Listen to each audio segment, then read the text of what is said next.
Hello, hello. And we are live. Hello. I hope everything's working as normal. I hope the music sounds okay.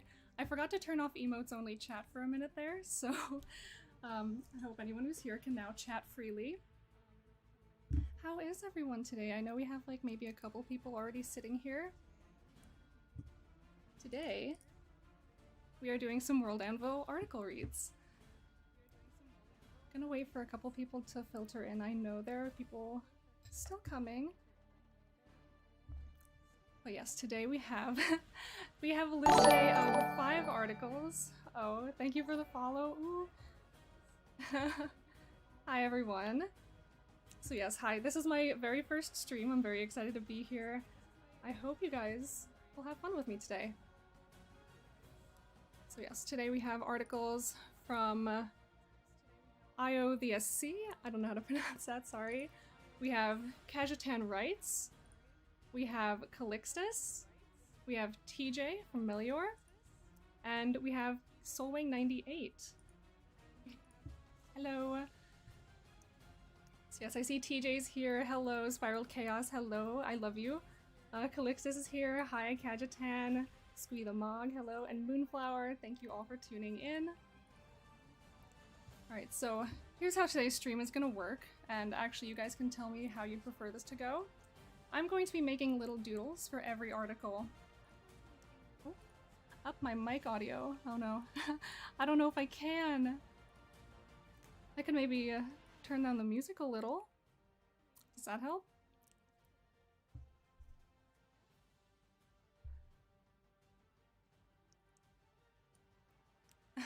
Okay.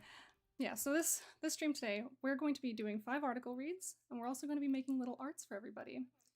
So would you prefer to see I read an article, do some sketching, and then go on to the next article? Or do you want me to just rapid fire read everything and do art afterwards?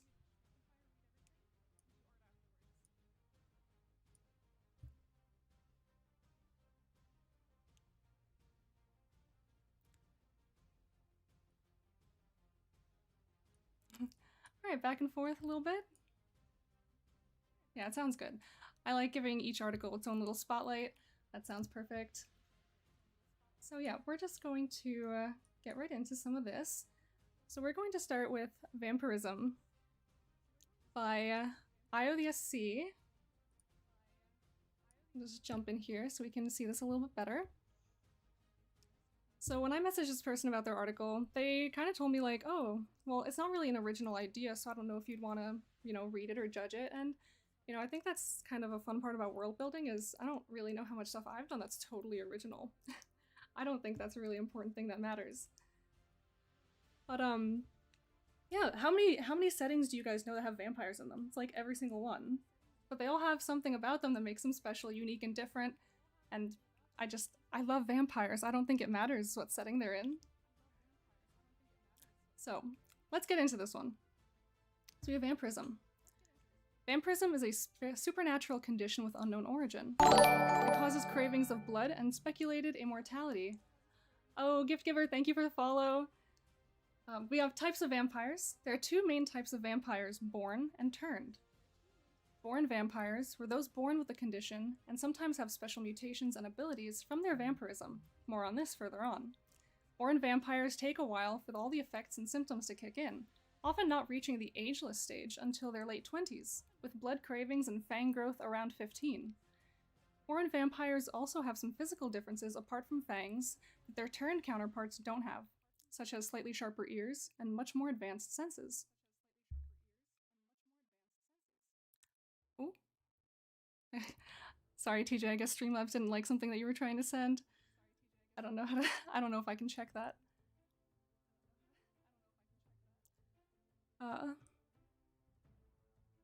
Turned vampires are those bitten by vampires. Their changes are immediate, with fang growth and blood cravings, often occurring within the same day they were bitten.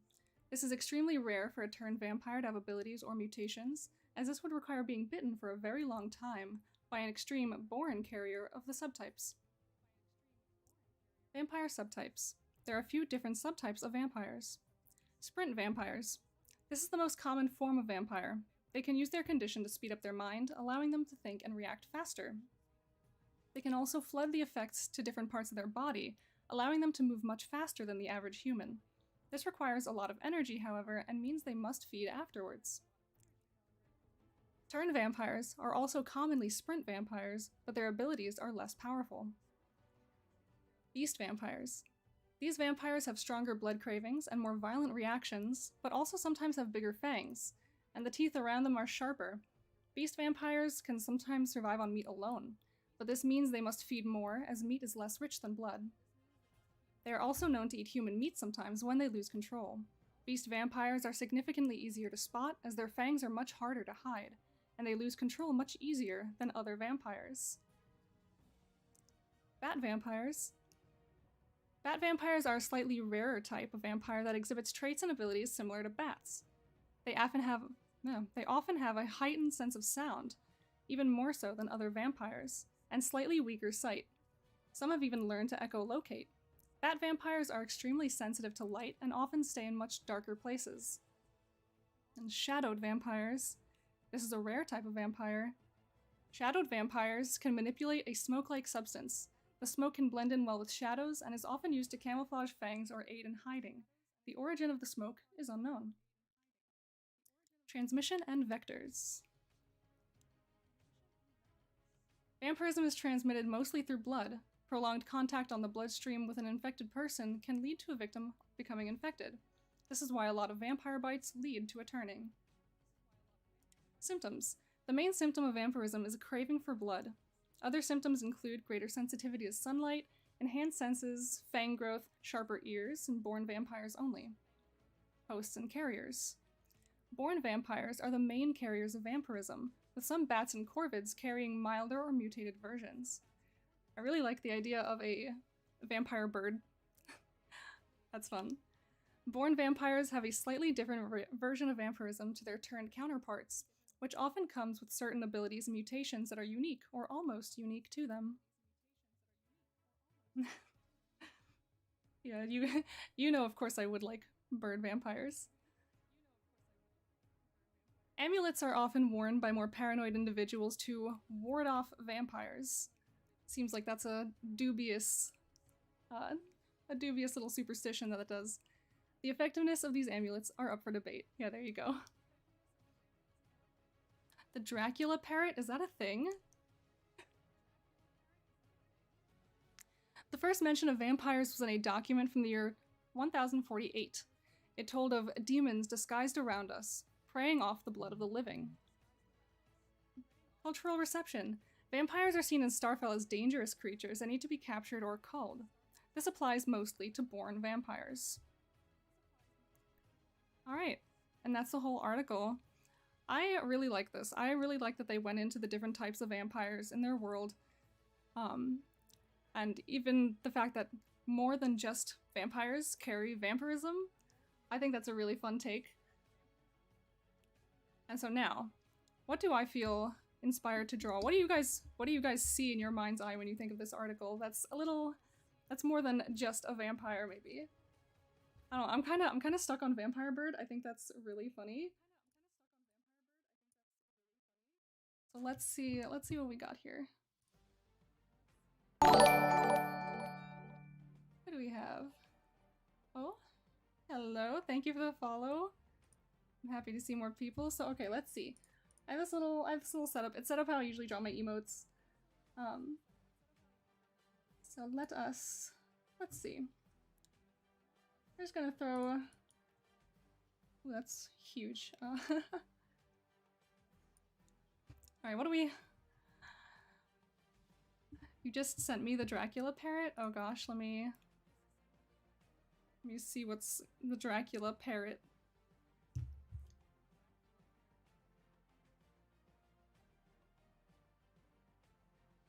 Oh, that thing is so cool. I really like that bird. Thank you.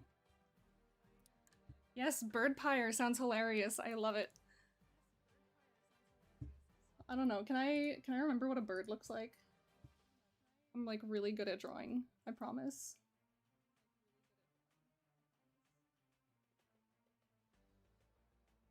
So let's think. Let's just zoom this out. These are supposed to be tiny little icons. So, alright, we have a bird. Oh no. Turn this on. We have a bird. It's very, very bird-like. Yes? Like, okay, think of this. Vampire fang. Little vampire fang on a bird.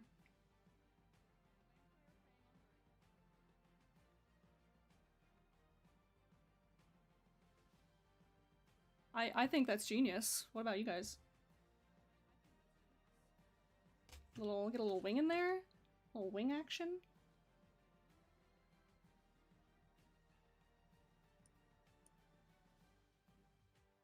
Make it angry.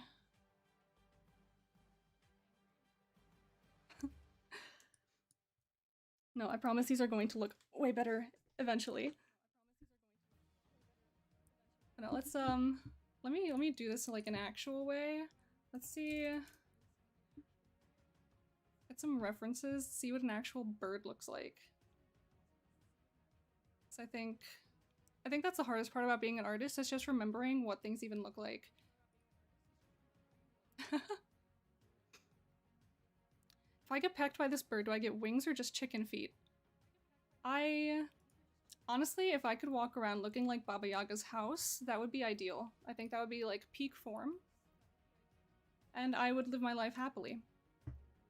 So I don't know. We have our little angry parrot here. He's our inspiration. So let's see.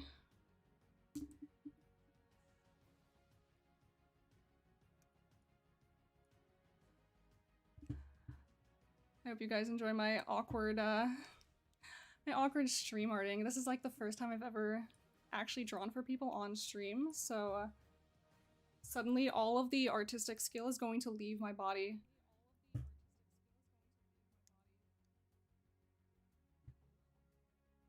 Like maybe if I had gotten bitten by a bird in real life and I'm slowly turning into a bird, the brain power is going with that, like pretty precisely. So maybe I just oh, which is my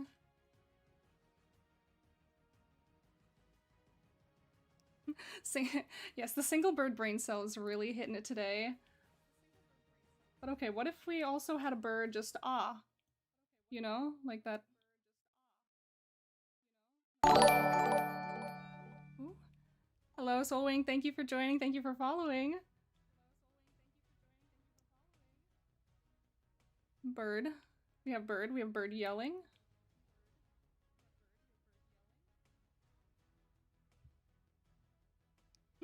Just you know?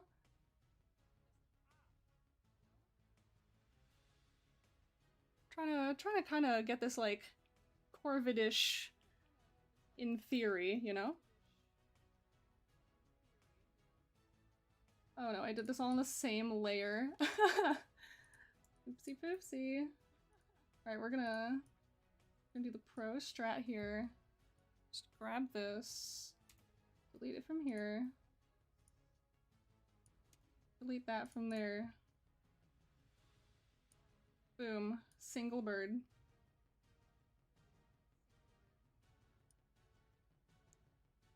Curse of the artist is just, you know, hold on. We can just do this. We don't really need that article viewing currently. And maybe you guys can actually see the bird. This bird seems a little bit too happy to be a vampire, but I mean, maybe. If you became a vampire, would you not be happy?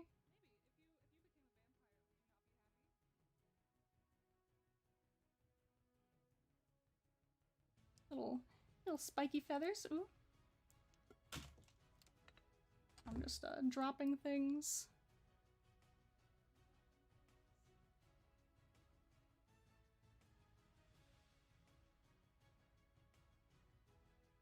Ooh.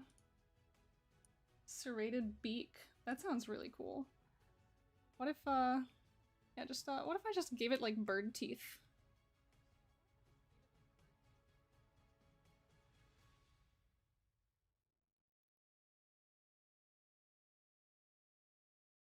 Yeah, like, what if we just had this kind of action going on?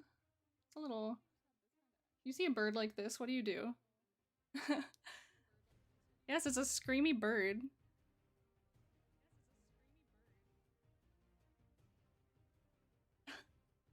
I have a legitimate excuse to avoid the sun. It's called I'm antisocial.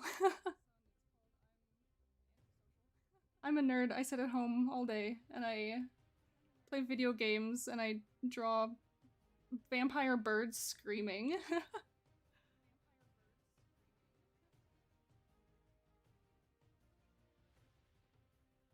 Alright, he's a little angrier.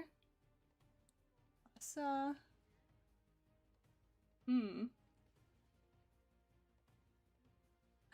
Don't like bird teeth? Why not? I for one, love the bird teeth. What if we just,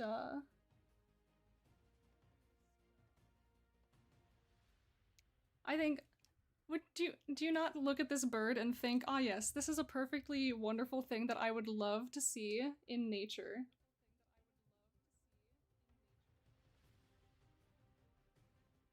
Now, what if we just keep it to like a fang? Maybe 2 fangs. We just,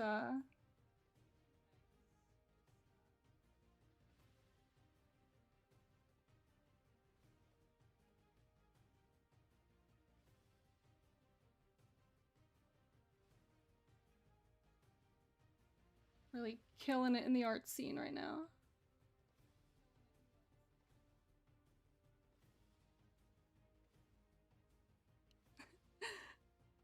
I want to put like, I want to put this bird into my world.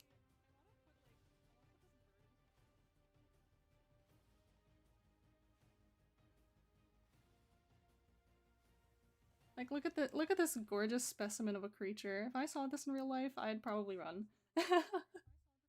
But like, I'd run out of admiration because I think it's a wonderful creature.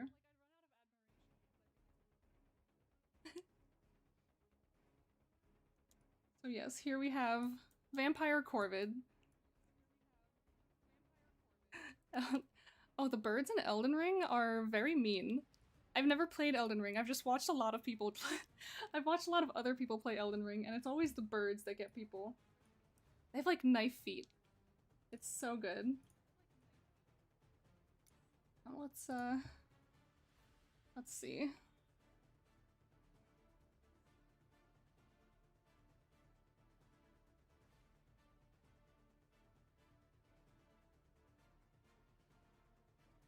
Oh, he's just a lovely little man, you know?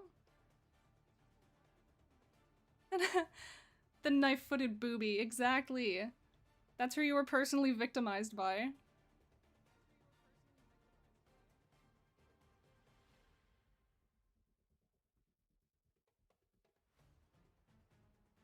So yes, we have these lovely creatures. Here is a bird that you will get bitten by and turn into a vampire. Loveliest of Earth's creatures.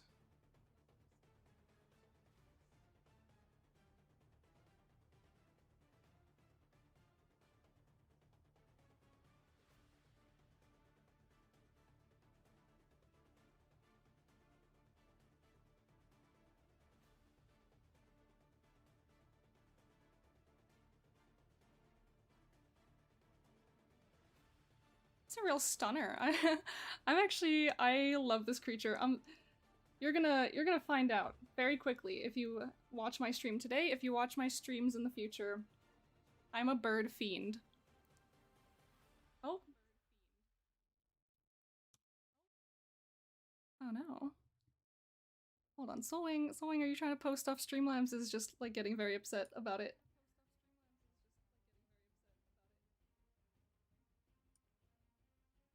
How can I manage this? Yeah, there are gonna be like a lot of little kinks that I have to work out while I'm starting to get to know how streaming works. It took me like the whole 5 minutes that I had my starting soon screen up to remember how to turn off emote only chat.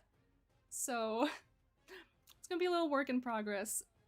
The moderation from Streamlabs might pick up things, delete things that are little normal messages, but it just might not like it. Anyway. Oh no, where did I put my tablet pen? Oh, it's right there. Alright, we are killing it out here. Oh, and I did forget something.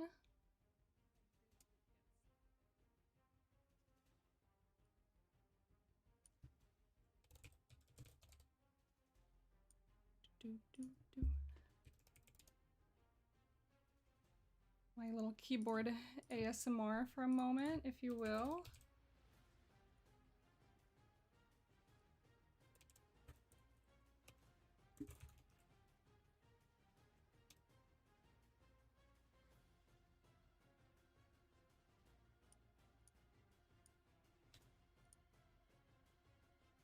I have to log into Twitch on Streamlabs in order to chat, and I completely forgot to do that, so we're just taking this moment to do that very quickly.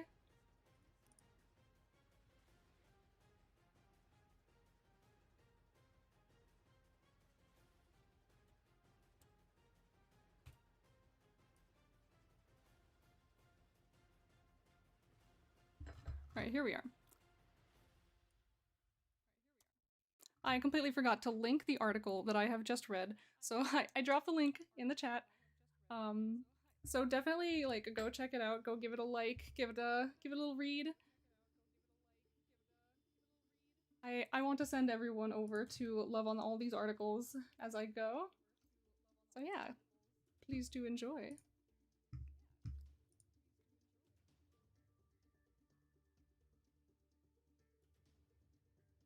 Yeah, so here we have the lovely vampire bird.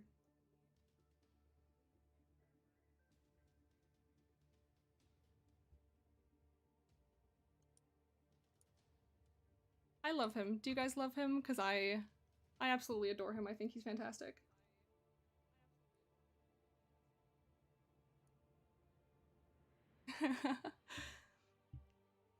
Alright, beautiful. So let's move on to the next article on our list. Yeah, I'm probably going to touch up these little drawings a little more, like either off stream or on stream if there's time. Oh, hello, Fireheart, thank you for the follow. So now, let us move on to rather on topic, Vampiric Pheromones by Kajatan Writes. Oh no, that's bird. Yes, it's pretty on brand for me. You know me. So here, let me grab the link for this article for you. Here's the article we are now going to be reading. It's Vampiric Pheromones by Kajatan Writes. Every time I see Kajatan Writes pop up, I know it's gonna be something good. At the turn of the 20th and 21st centuries, a strange phenomenon occurred in vampires. Humans seem to have become more sexually attracted to them than ever before. It didn't take much time for scientists to discover a genetic mutation that caused vampires to produce huge numbers of pheromones.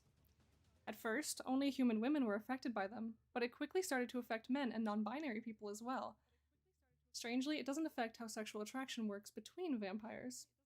We do love a little bit of representation in who is horny for vampires. Treatment. Currently, there is no permanent cure for the vampiric pheromones. However, there are ways of limiting them or blocking them completely. Both humans and vampires can wear special enchanted amulets. The human ones create a magical barrier that blocks the pheromones from reaching the person. The vampire ones suppress the pheromone production, making them less intense. Affected groups. All vampires, regardless of sex, gender, or age, have this mutation. It is also present in vampiric children but lays dormant until puberty. Most parents give their child a suppressing amulet even if they don't wear them themselves. In many countries, such an amulet is required by law, and schools are allowed to expel vampiric students who don't wear one on school premises. Cultural reception. Vampires are divided on the topic of the pheromones. Some think of them as a nuisance and strongly advocate for a cure, while others enjoy the benefits of the mutation. The Blood Council of Europe doesn't have an official stance on the subject, but many of its members privately endorses the efforts for developing a cure. Oh, hello, welcome, thank you for following. Huh. Alright. Don't be such a killjoy. Live your life. You can have any guy, girl, or non-binary.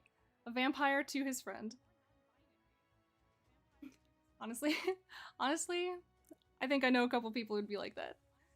Humans are much more united on this topic than vampires. Majority of them view pheromones as anything from a nuisance to a potential threat. In many countries, laboratories are working on a cure, receiving additional funding from their government. Yeah. Fireheart, would you be happy with all of this?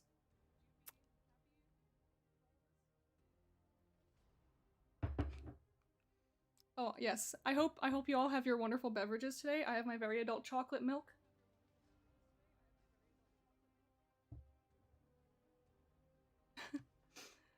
They sprinkled this in the Twilight books so that people would read them. Absolutely. Alright. So yeah, what are we thinking with this article? I know there was a lot of attention on those amulets, so we could try to work with something like that. Oh, you're right. Last article said that amulets may or may not work, but this one straight up says that there are some that do. Yeah, totally. Oh my... Streamlabs is just, I think I need to turn the moderation down on Streamlabs. It's a little trigger happy, it seems.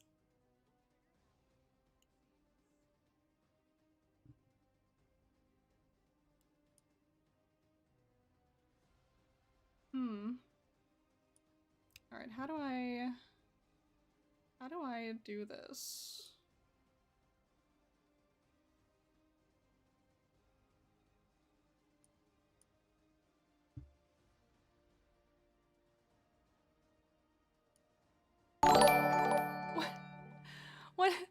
What do you mean you were bad? What were you doing? Hi, hello Atlas, thank you for the follow. Moshpit Monk, what are you trying to say in my chat? Why are you being icky?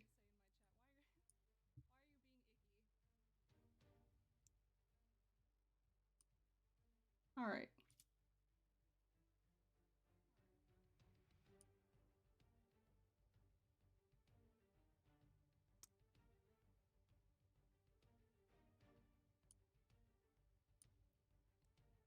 Okay, so...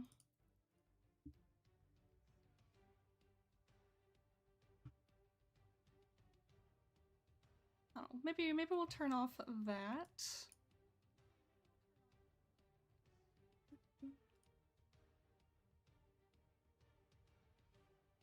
Okay. So we'll just see if that if these settings tweaks.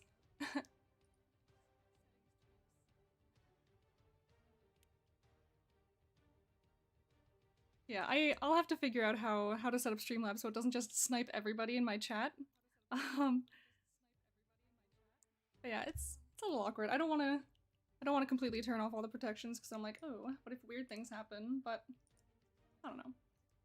I'm sure it could be fine. Let's get back to the art. Let's see. What are we thinking today?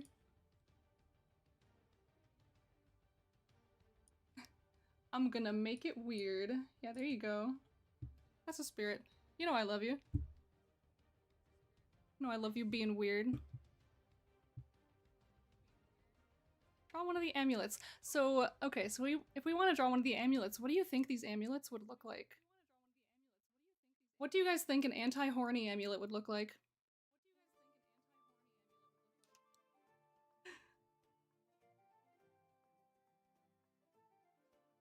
I never really thought I'd have to like ask that as a question.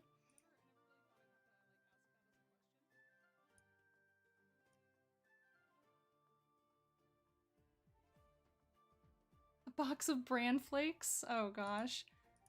Alright, I want these to be kinda fantasy related, kinda world related. But a box of bran flakes is a necklace.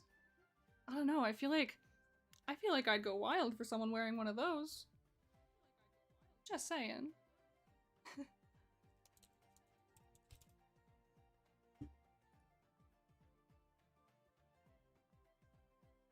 A box of fantasy brand flakes. Oh, perfect. A big red circle with a line going through with the word sex. Oh, perfect.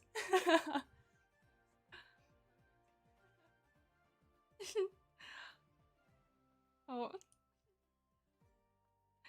Kajitan says, even I don't know, and I wrote the article. Oh. Well, how many things have we written, do you guys think, that we just have no reference for what they even look like? Oh, chastised heart. Ooh.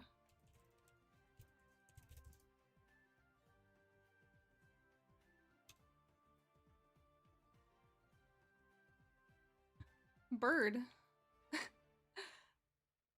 That's a nice. I know I have a thing for birds, but not everything can be a bird, unfortunately. I wish it could, but it can't. Alright. So let's see. A locked up heart. Ooh.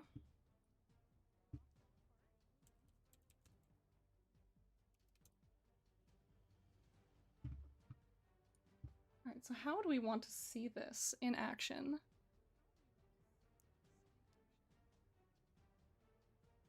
Pretty good. Do we want like a little person view? Like, oh, hello, here's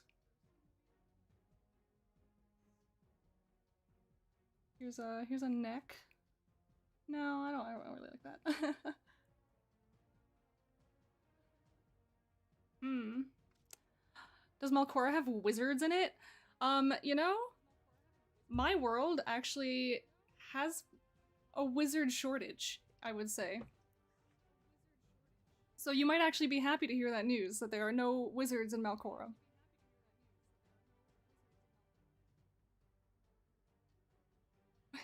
Wizards are scary! That's true. Alright, so let's just block this out real quick. We have generic amulet shape.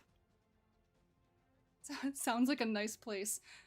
Anti-wizard zone. There are anti-wizard zones in my world. There's actually a lot of them, which might contribute to the shortage of wizards.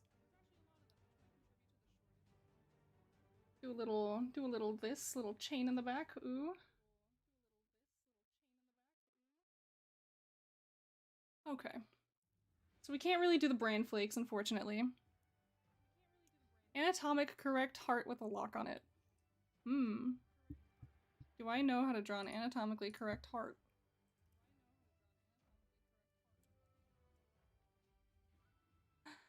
Does Melkor have dachshunds?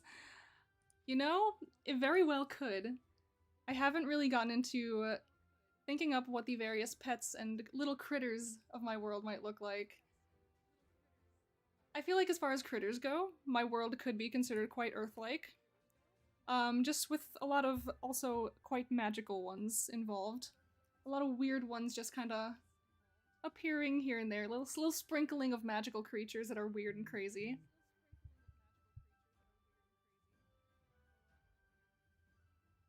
Oh my gosh, Streamlabs, relax.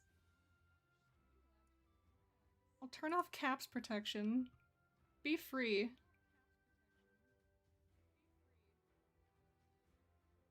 You just...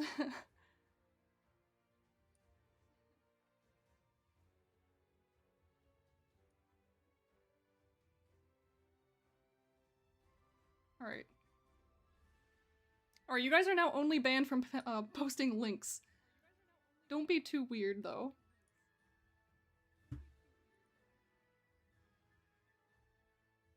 Only banned. Yeah, everyone who chats in here is banned, no matter what they say.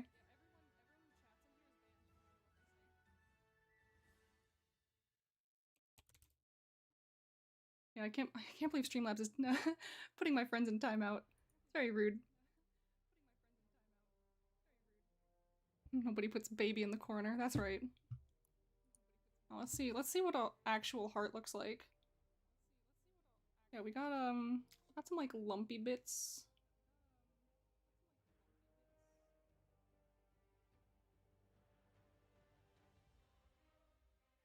I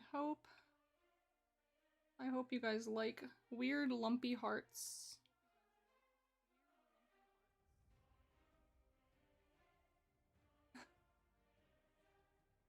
What are you guys saying?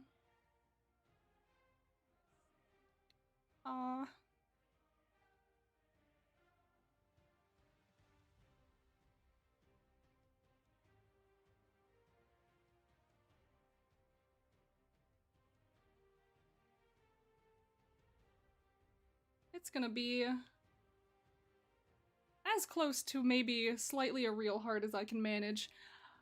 I'm not well versed in my anatomy, you see.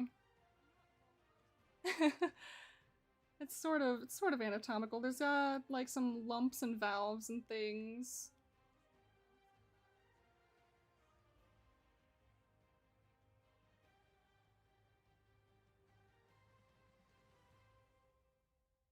Who knows?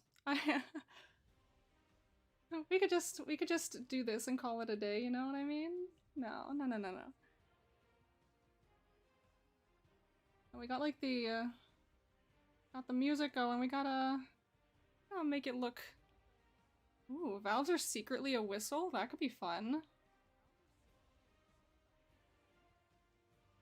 It's the little whistle that you blow when you think you're getting a little too hot for a vampire, and it like releases extra magic.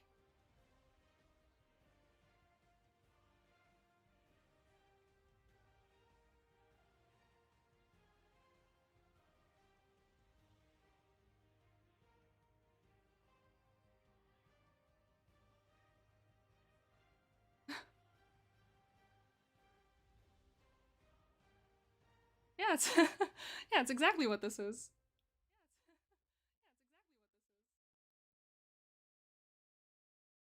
We can leave things up to interpretation a little bit. I'm also dreadfully like out of practice with like making art. I've been so busy with like trying not to die in real life.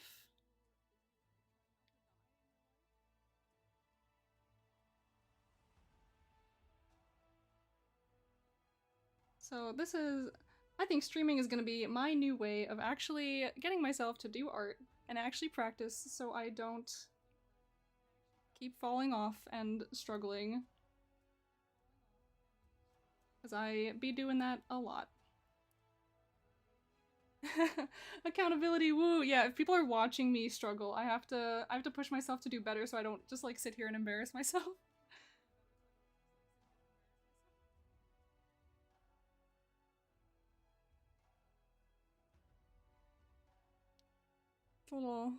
It's a little awkward heart.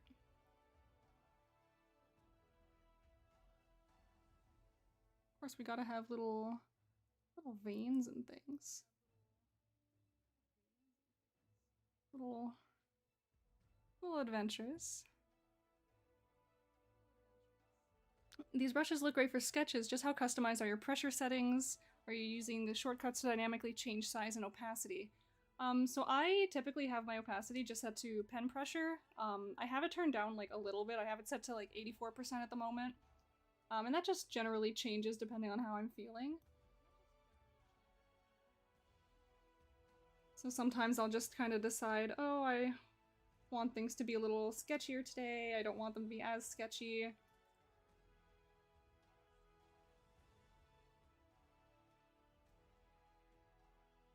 Yeah, kind of just go. We go as the fates will it, so to speak.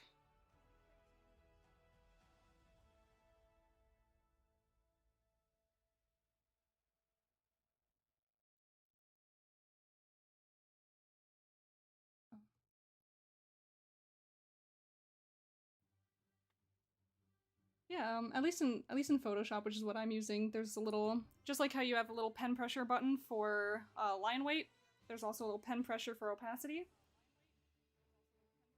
And so I find that that works quite well.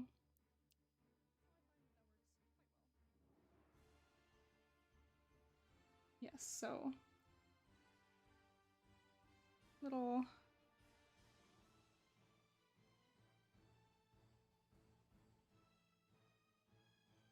It's not a perfect heart, but it sure is one.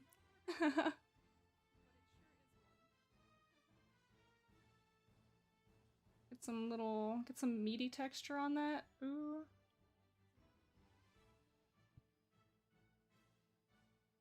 Yeah.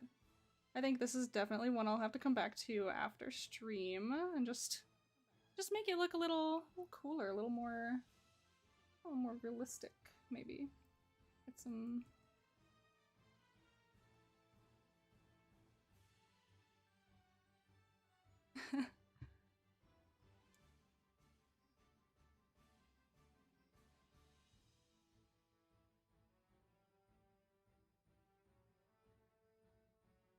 little vaguely chain-like details.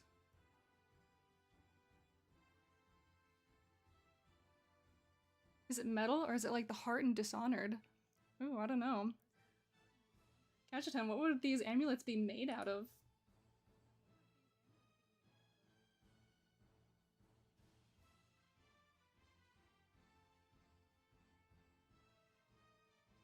But I think for now, this is good. Oh, Kajitan says probably metal, so yeah, there's your answer. Let us move on to our next article of the day. Let me just switch to my little scene. We have article from Calixtus called Frozen Bite. Look at this artwork. I know Calixtus tends to make art from their own articles, which is awesome. Oh, Wizard Party? Well, this guy in the middle seems to not be having a very good time at this party. Wealthier vampires would have it from silver or gold. Oh, that's cool. So yeah, here we go. Frozen Bite. We start off with a quote. For those who come from the north and from the highest of mountains carry with them the most cruel of diseases, especially those affected by the magical bite of an ice lion. If they are not treated in a couple of days or weeks, the effects of this bite can be deadly.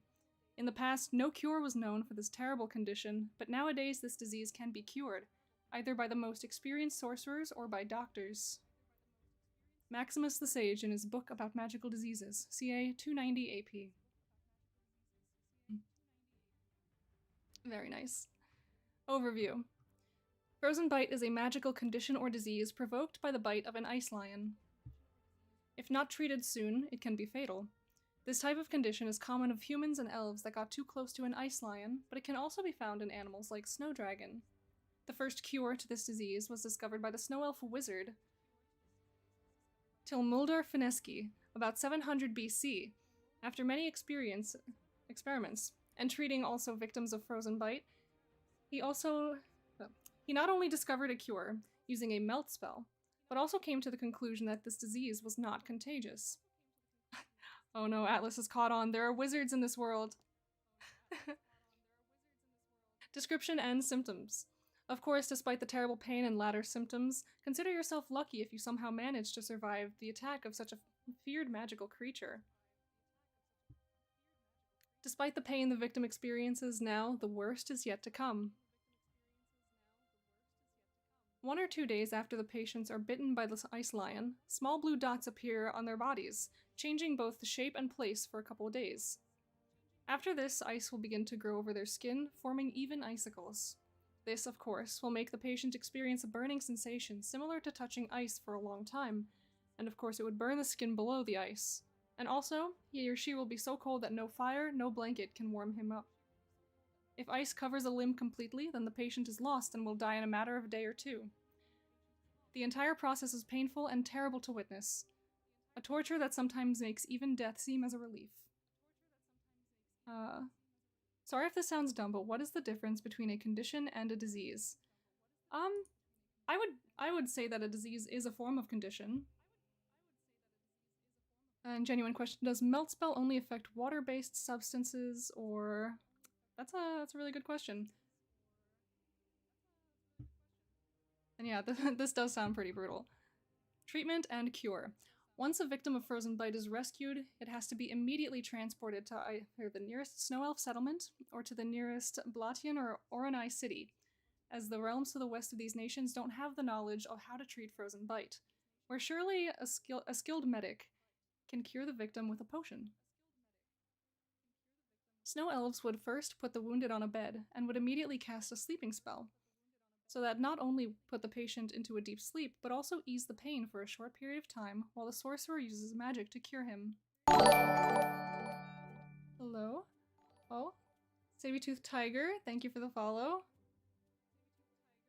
Oh, where was I? The process can last between 1 or 2 hours depending on the stage of the ice in the patient. If the patient arrives with the body only covered by the blue dots, the sorcerer applies the spell on each dot until it disappears, something that usually is instantaneous. However, if the patient arrives with icicles already formed on the skin, then the sorcerer has to again cast the spell on every part of the body covered by ice and melt it until it reaches the skin, and this process lasts much longer. The process is almost the same if the patient is taken care by a Blasian or an eye doctor. According to the book About Magical Diseases by Maximus the Sage, widely used by Blasian and Oran eye doctors, what a doctor has to do first is to administer a cocktail of various medicinal herbs that eases the pain of the patient. It doesn't put them into a deep sleep, but at least they don't suffer as much pain as they were suffering from their wounds on the ice.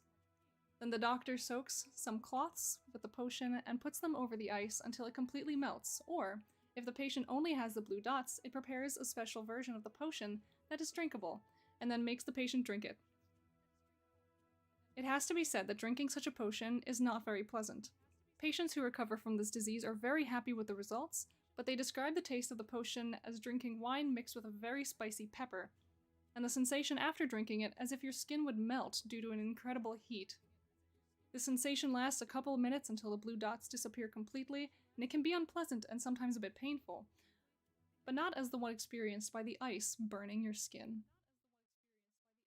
Oh, it sounds like such an awful thing to have happen to you. And here's that artwork again. It's Blasian doctors curing a man who suffers from frozen bite. Blasian miniature of the 6th century AP, and it's done by Calixtus. The treatment is very effective, with almost 98% of those who arrived to the home of a Snow Elf Sage or a Blasian hospital cured from this disease. This cure has also been applied to small animals like dogs, deer, and baby snow dragon with great success, although adult snow dragons require not only to be immobilized to be cured, something that is very difficult, but they also need a higher dose of the potion or require consuming more magical energy to cure them. Overall, the discovery of these two cures for such a horrible disease has saved thousands of lives of adventurers, traders, and shepherds alongside the Albine Mountains, where the higher numbers of ice lions can be found.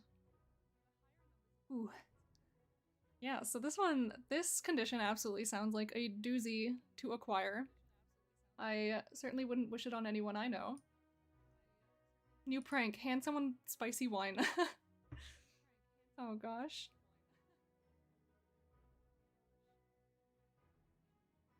Yeah, so I don't know. This is kind of part of the reason why I wanted to do the condition prompt, that condition special category for WorldEmber, because I know some of you people in the community come up with some excellently brutal and sometimes horrific conditions.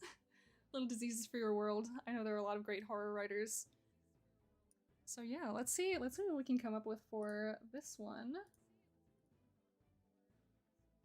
This will be fun. Do we want to maybe create a look at maybe what this looks like on a person? Someone with icicles in them, little hand covered in ice. Imagine your friend gets you a drink. You take a sip, it's spicy and gross. For the next 5 minutes, your skin melts off. That's a good prank.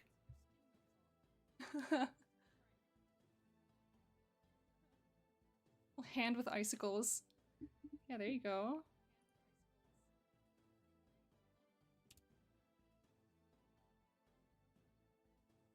Okay. Trying to remember what hands look like so I can actually draw them. Alright. How do we want this hand to look? Do we want like a little Hanging, little hanging hand, little droopy. He's not feeling too good.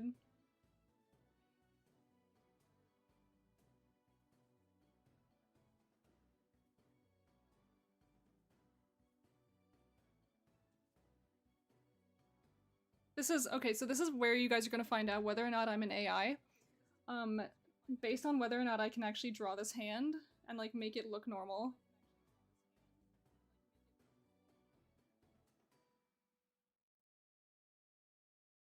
I'm on this side of the hand.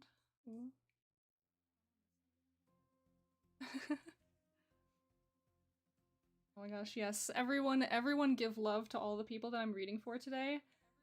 This is, like, the whole reason I wanted to do this. I just want to share this work with other people. Whether it's people in the community, people outside of the community, just anyone who tunes in, I want to share this work with.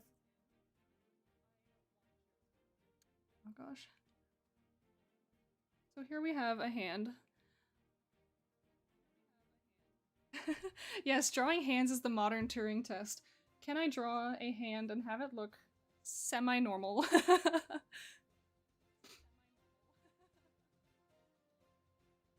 I dare say that's semi-normal. It might not be perfect, but it at least looks like a hand. Half of my branding involves a hand, so I would hope that I kind of know how to draw one.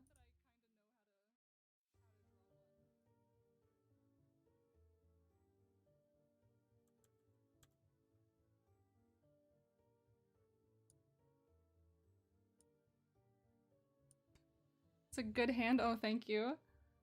First time chatter came to say I draw a good hand. Ooh. Little icicles growing out of people.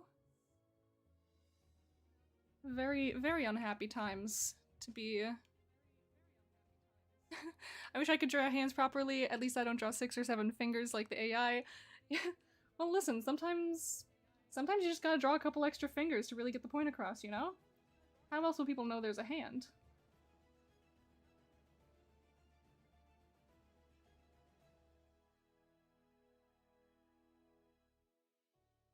I feel like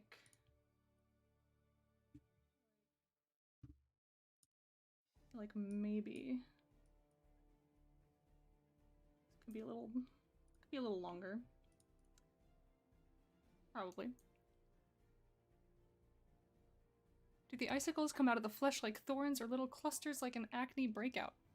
Well, I'm kind of basing this off of the art that's already in this article. So, it looks like there's just little sections of ice, little icicles, kinda.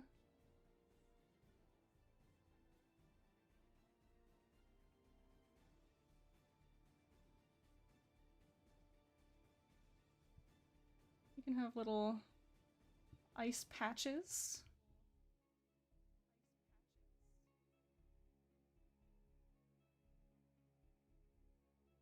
Either way, it just doesn't sound like a fun time to have this. Just ice coming out of you in general sounds pretty awful.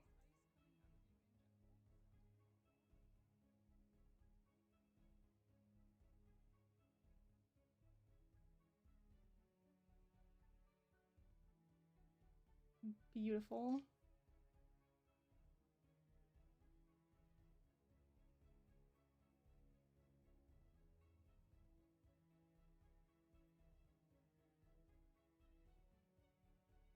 Yeah, whoever it is that I'm drawing right now is just not having a good time.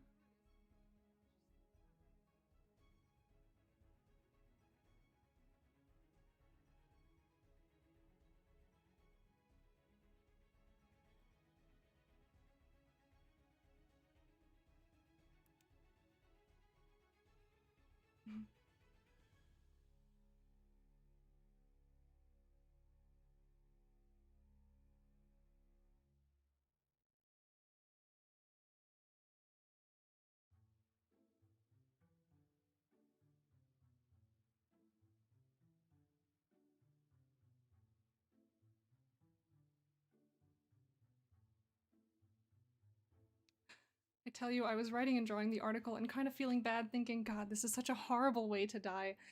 Oh, yes, I can imagine.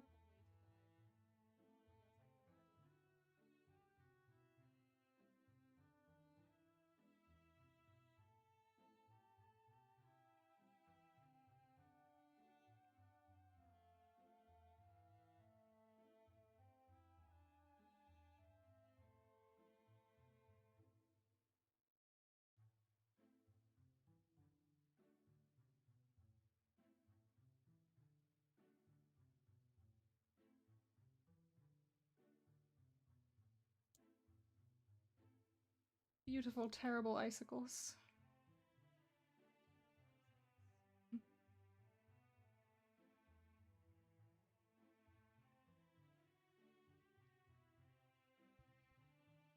Get some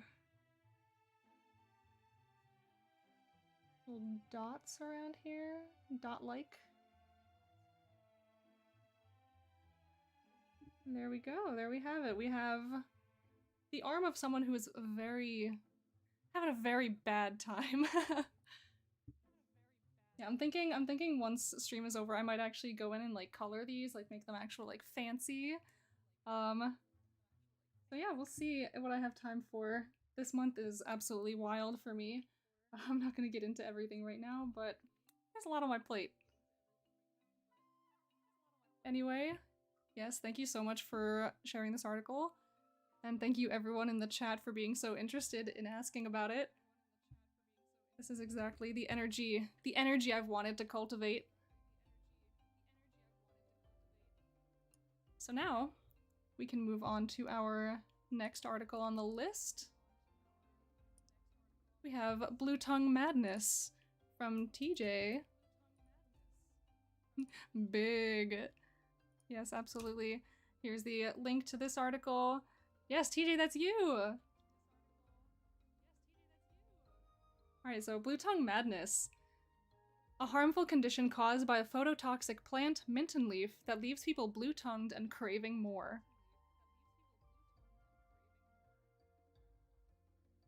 And again, we start with a quote.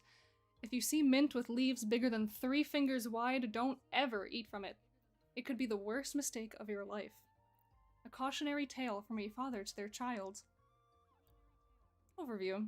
Blue tongue madness, sometimes abbreviated as BTM, or simply known as blue tongue, is a harmful condition caused by the consumption of aromatic yet highly phototoxic minton leaf plant. The affliction develops from a chemically induced irritation in the mouth that requires light to manifest symptoms. Thank you, Strixline, for reading it and drawing such an awesome art. Oh, you're so welcome. This is just so much fun to do.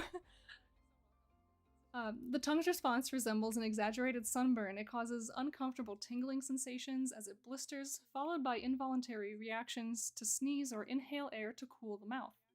If exposed to light, the phototoxins present in the affected area will intensify the reaction, causing moderate pain and an intense blue or purple pigment that will begin to develop on the tongue.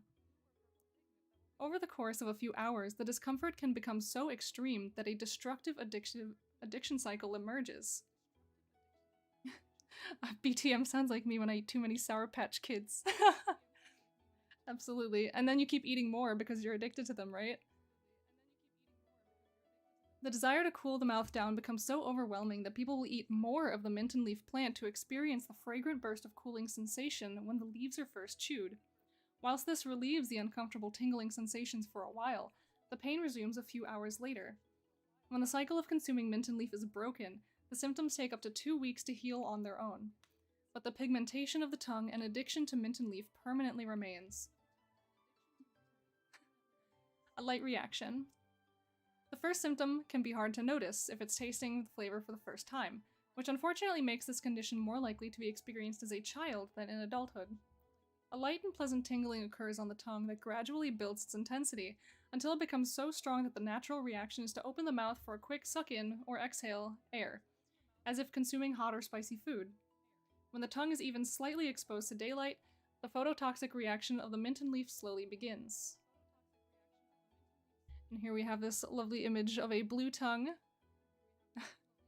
Yeah, that looks like me whenever I have like a blue raspberry slush. If you ever accidentally eat minton leaf, cover your mouth immediately and go indoors. Get as far away from the plant as possible and don't open your mouth uncovered unless it's nighttime. Advice given to prevent severe symptoms. Symptoms include tingling sensation of the tongue, sneezing or anticipating sensations of sneezing, blue tongue that does not revert to its normal color, craving to consume mint or minton leaf for its cooling effects, extreme tingling sensation in the tongue with further consumption of minton leaf, craving of mint-like cooling sensations, and addiction to experiencing the taste and tingling sensation from minton leaf. The development proceeds as follows. 1. The tongue starts tingling and blisters begin to develop that make it uncomfortable to keep the mouth closed. 2. Further exposure of the affected area to daylight worsens the reaction and the tongue develops a noticeable blue color. 3. Tingling sensations spread from the back of the tongue up to the nasal cavity, which causes sneezing. 4. The symptoms can feel uncomfortably hot and painful, lingering without much change for 4 to 5 days. And 5. Cravings emerge in the form of wanting to experience the further cooling effect of mint flavor by consuming more leaves. Recovery. The painful symptoms of blue tongue begin to noticeably heal after 5 to 6 days and are often completely healed within 2 weeks. The bluish-purple color of the tongue is permanent and there is no known cure to revert the coloration. Folks who have consumed mint and leaf are advised to take precautions and find support for managing the cravings of addiction. The desire to consume something that has once caused pain or trauma can lead to confusing feelings and poor mental health if left unmanaged. Managing addiction. There are many different techniques available for managing addiction, and the majority of folks are not impacted by it at all, and have even reduced their cravings and desires for mint and leaf to nothing. Methods that can help people include consumption of normal, safe-to-eat mint, slow and moderate reduction of consumption of mint or mint and leaf, community-based group therapy, and accountability support groups. This stream right now is my accountability support group for making art. Dangerous delights. A small number of folk view their addiction as more akin to thrill-seeking and have turned it into a form of culinary challenge or rite of passage to see who can handle the most mint and leaf. Self-proclaiming blue tongues are groups or sometimes gangs of individuals who take great pride in their ability to endure such pain. Scarred, dark blue tongues are admired and respected among these groups, but are often deeply disdained by the rest of society as foolish masochists. This reputation has unfortunately caused many recovering folks to feel deep shame about their blue tongue. Ooh, I can see this as in a modern setting where people do this as a body modification, some dystopian gang stuff. Yeah, I feel like that's maybe exactly what this is, like, mentioning the gangs as TJ did. Prevention. Mint and leaf is not native to Melior and arrived from another realm through numerous rifts scattered across the world.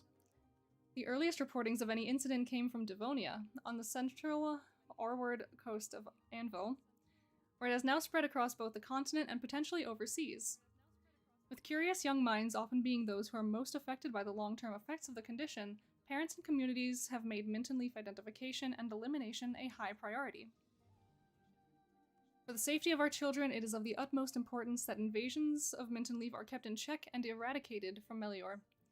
We must not let its roots take hold of our land. The best cure for this awful blue-tongue disease is to prevent it from ever happening in the first place. A teacher campaigning for action. Alright. This was a really cool article. I really like how in-depth you went into these symptoms and how it's treated, and and the fact that people see this addictive thing and they're like, ooh, yeah, we like that. We're gonna do that like a lot. We're gonna see who can do it the most, actually.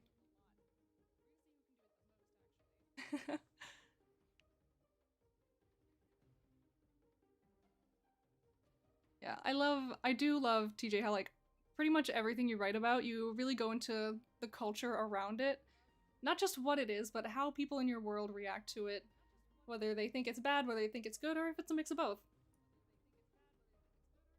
Oh, does it grow as rapidly and invasively as mint does? Oh yeah, I know that mint in real life grows like an absolute monster, and if you plant it in your garden, good luck getting rid of it. So, yeah, so let's see what we can come up with for the art on this one. And we go back to our lovely little art screen. So how will we best represent this article in a little icon? Time to draw a tongue! Yeah, do we want to draw a tongue? Do we want to draw the mint itself? The mint and leaf? Because I know there was that detail of like if you see mint leaves bigger than 3 fingers wide, we could maybe draw someone like holding this leaf. I don't know, what are you guys' thoughts? What are we thinking right now?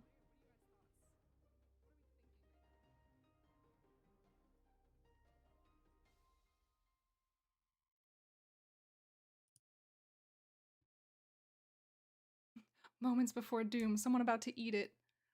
Oh, that could be a good one.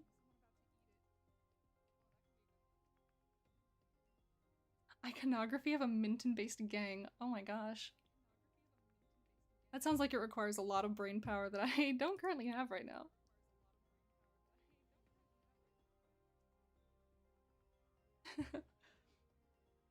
Yeah, we got Minton Leaf Gang out here.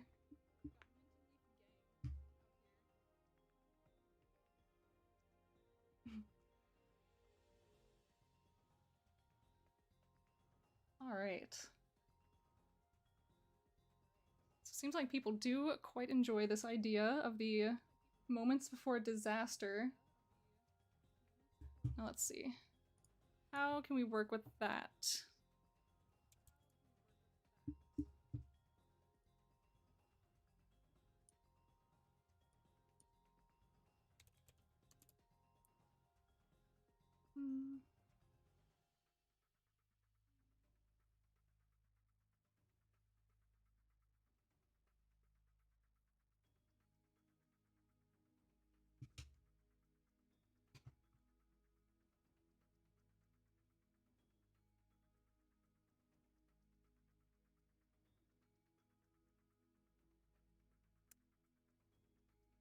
Let's see. So we have our little, maybe we have our little unfortunate victim here.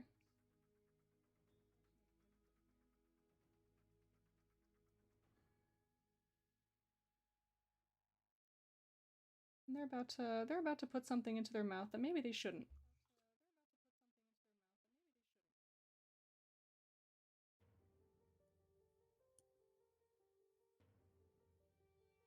Maybe. Story of my life. Oh, true. Maybe we have their,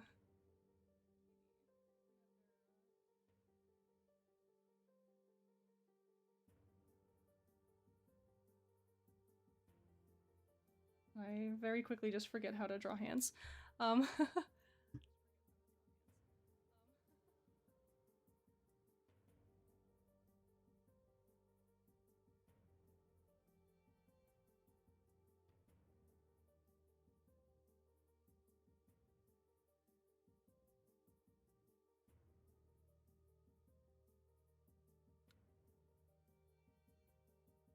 We're gonna play our favorite game. Are they hot dogs or fingers?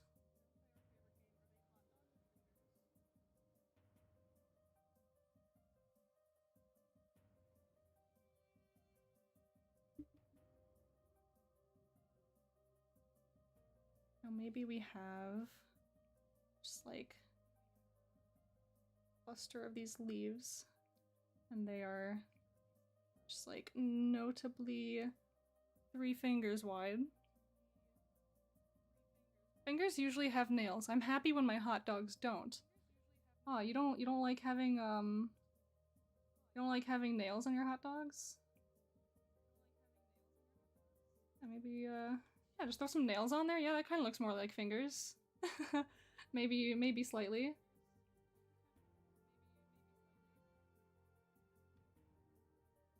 All my art school training went into me not knowing how to draw hands.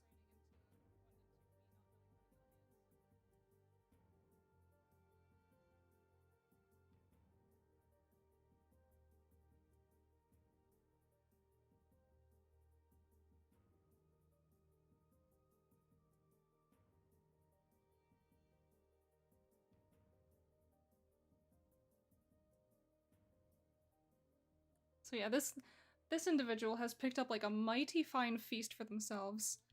They have not 1 but 3 whole leaves. Maybe they just like grabbed one of the sprigs from the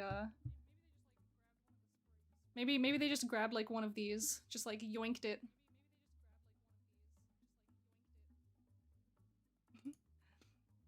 Oh, this person's like, smells so fresh. Yes, absolutely. Give him a little smile. Like, oh yeah, I'm so happy. I'm so happy to be eating this right now.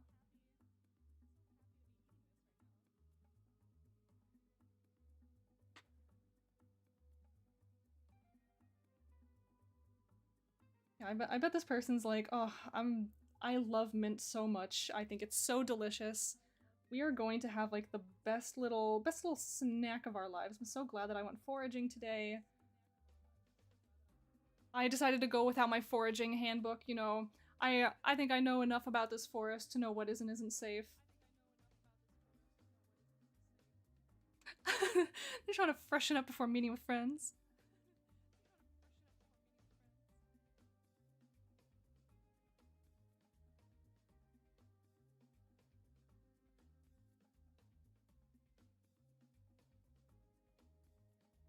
Yeah, it's a hard life when you just kind of grab stuff off the ground that looks good, but maybe you shouldn't eat.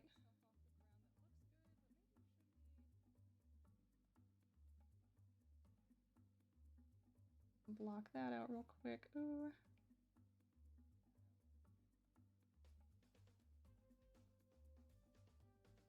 Get some...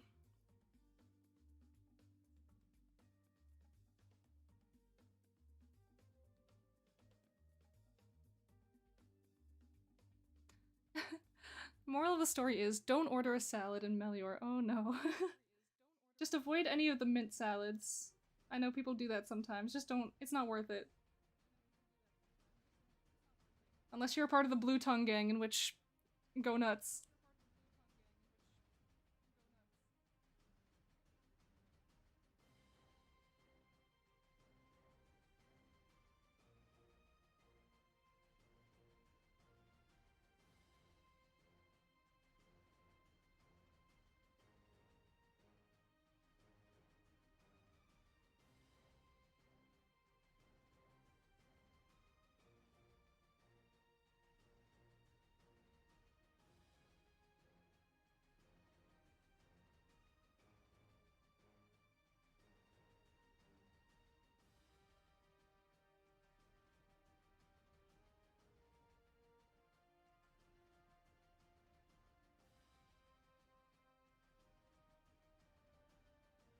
Hmm.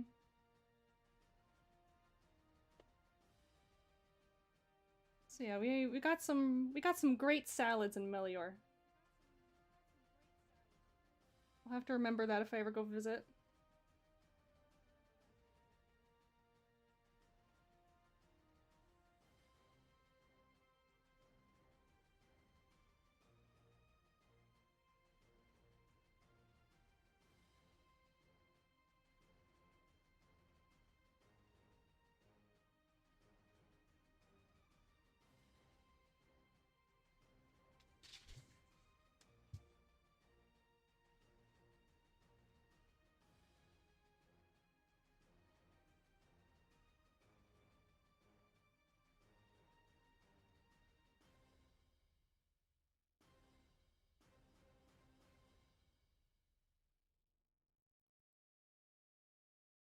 Beautiful.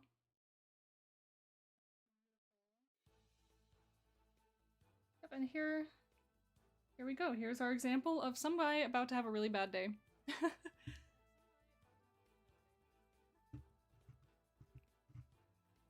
Just take a little chomp. Just grab some leaves and chomp it.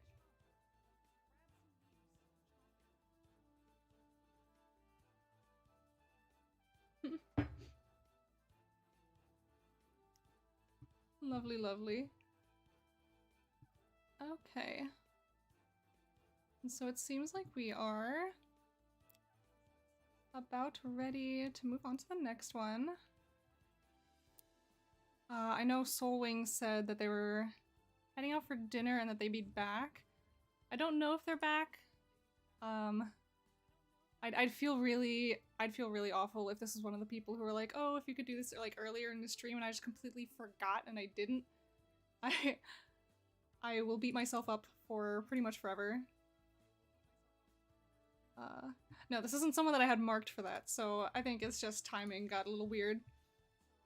But anyway, let us go back to the article reading. And we shall start with Ignis's Boon by Soulwing98. Here is the link for everyone who wishes to go like and follow and see more. I do heavily encourage everyone to go check out people's worlds just beyond these articles. There's so much wonderful stuff in here. And anyway, oh yes, and see here we have art by the author, which is awesome. It's always one of my favorite things, people making their own art. I wish I could do it more often. I do it sometimes. There are a couple articles in my world that have my actual own art on them. I spend so much time doing art for other people or other things, other projects. Soon. 2023 might be my year. Yes, Ignis's boon, the sign of a good person. What a header. Oh, Kajitan, I'm back. What did I miss? What did you draw for TJ's article? I can actually show you real quick right now what I drew. Here we have drawn some poor soul about to consume their Minton leaf and curse themselves with blue tongue. They're wafting in the aromas. They're telling themselves, ah, what a wonderful snack I'm about to have. Nothing wrong could come of this.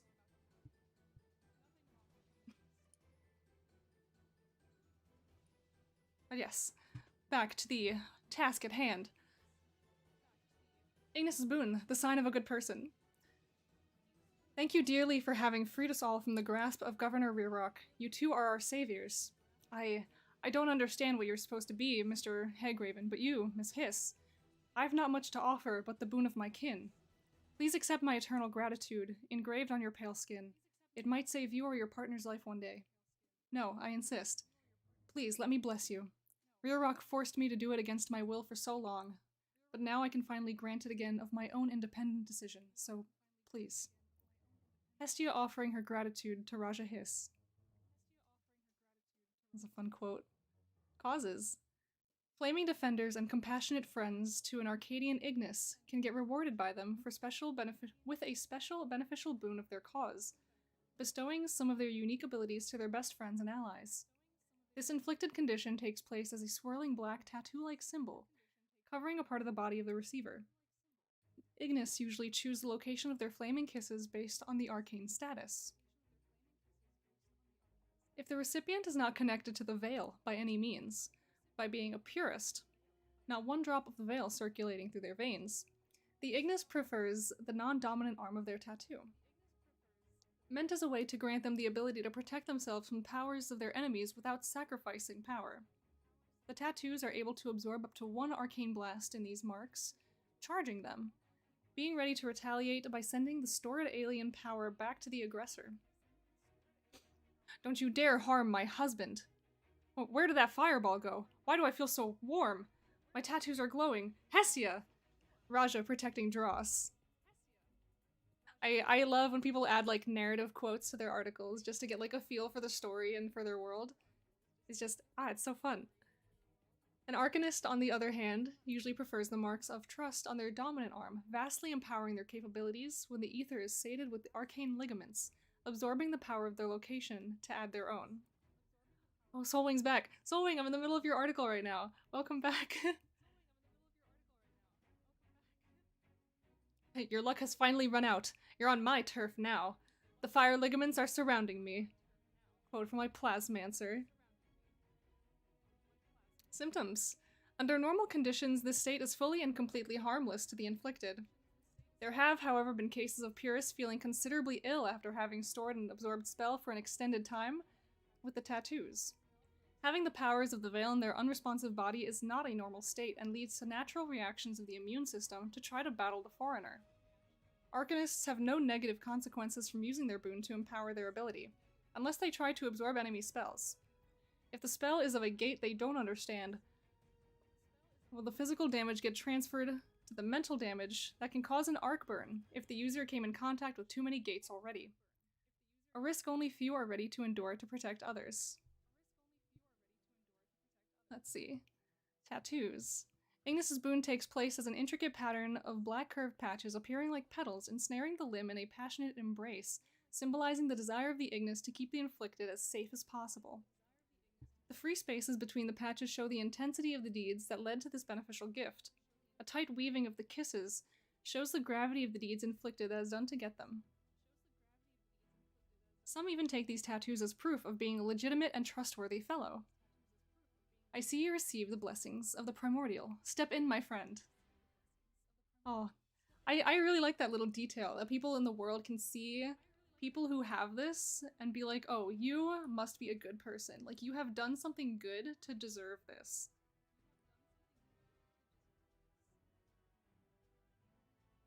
Yeah, this is a really cool article.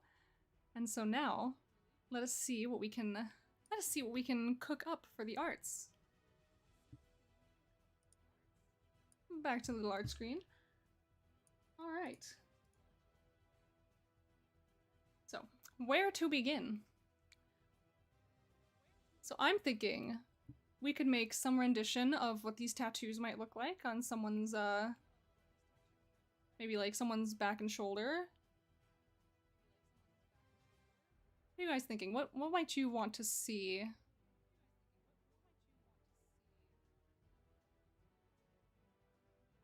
On their hand. Oh, today's a hands day. Oh no. You guys are really pushing the AI to the limit today.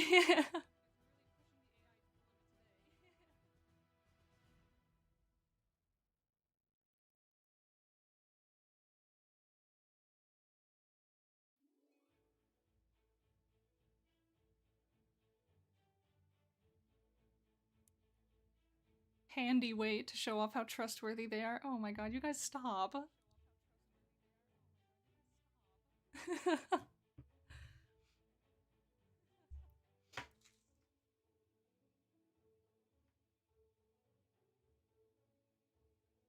Alright, you guys want hands? Oh, with your shading and dramatic lighting, a charged patch of tattoos would look incredible. Ooh. Alright, so we can maybe try to work with that.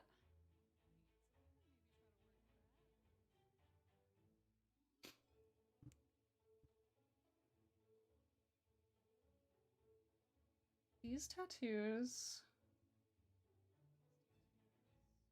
Oh man, how do I want to place these? Where do I want this to be?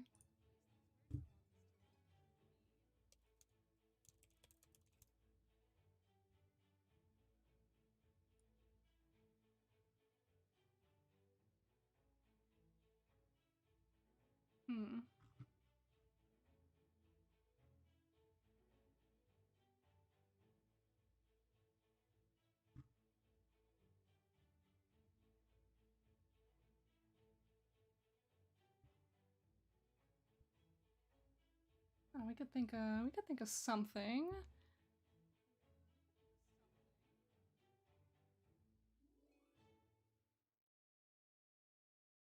I'm so torn on like how I want to place body. Cause I like the idea of like the charge thing and like maybe this would be a person in action, maybe this would be like a mid-movement, like maybe someone's trying to cast something. How would I want to show this?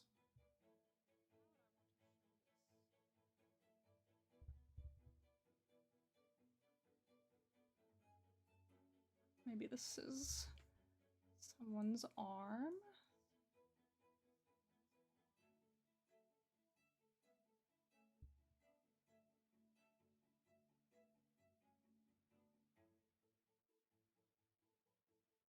Maybe I'll include the hand here, ooh, for the people who keep wanting to see them. I don't know. Maybe.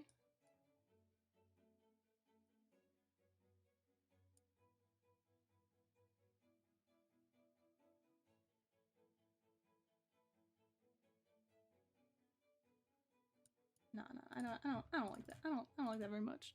Let's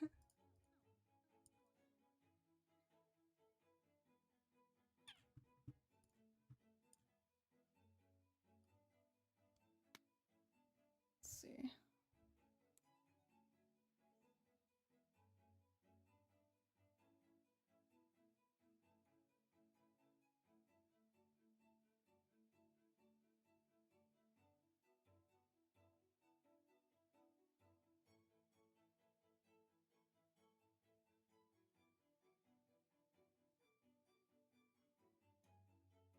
Could even...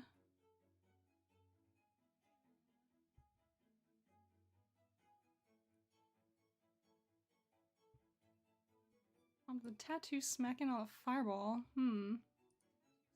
Maybe. Part of me's thinking like, ooh, I could do a little fan art, little icon of Raja here. We get this kind of little outfit going on here. Oh, this is like a little strapless number.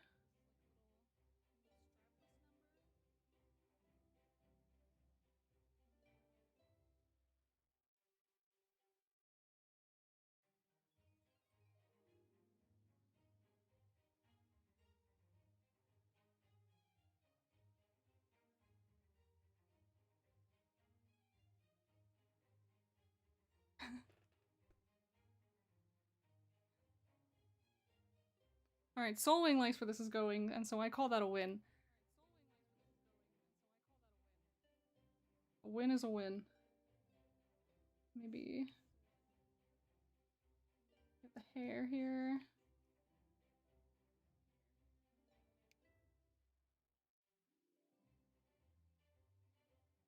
So I'm just kind of guessing what these look like.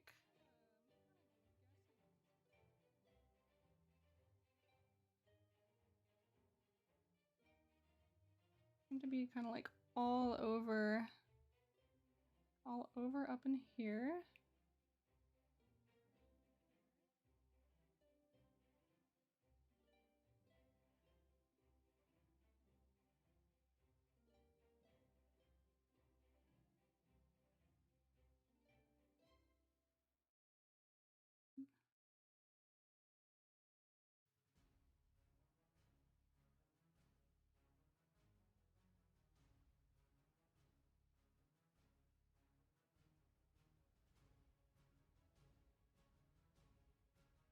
See if this is like... They're flamey and flowery. Not flowing as a set pattern. Each kiss is placed organically. Yeah.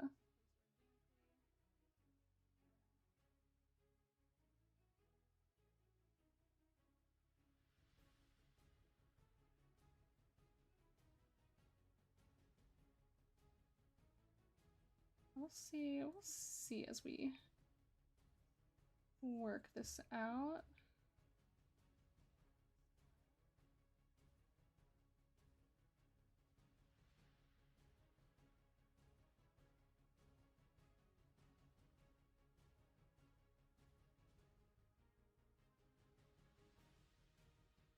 Some of that hair in here.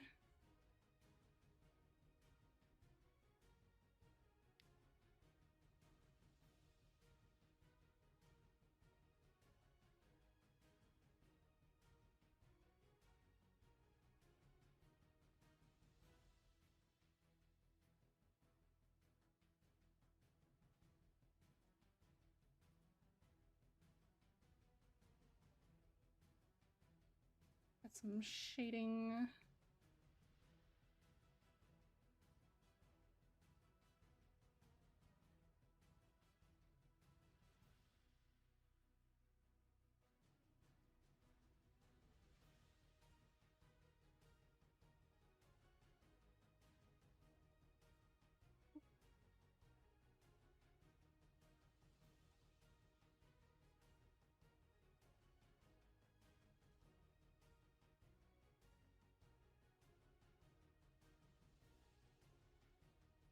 Now we could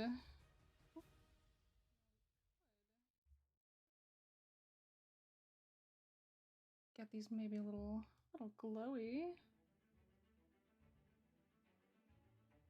We'll see.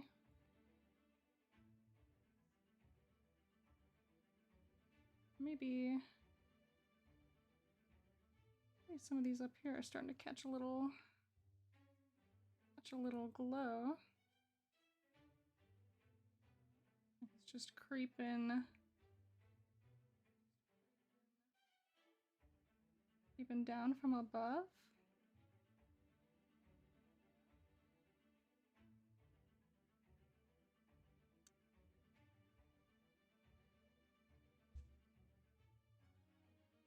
Maybe. No, not you.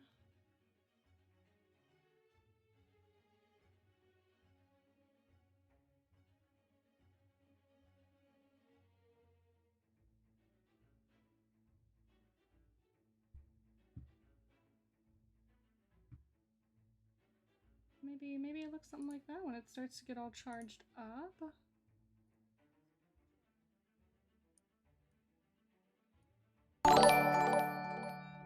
Hello? Oh, Neon Gardens, thank you for coming by. Thank you for following.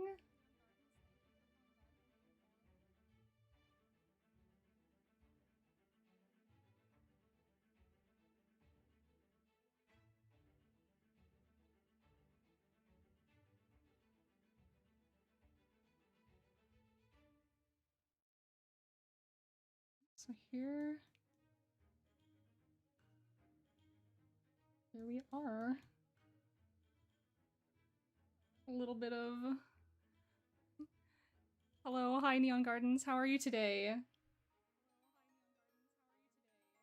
Yeah, here we have a little real-time fan art.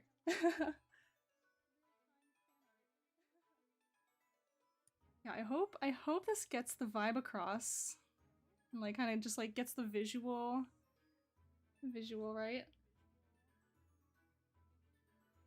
I think that looks pretty good if I may say so myself. I don't like the way this is looking though. It seems a little...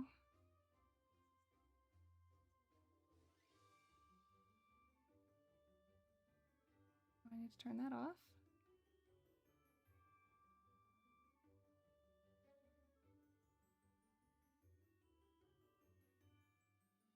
All right. Yeah, and maybe if I throw in some color in there at some point, that could also take things up a little bit.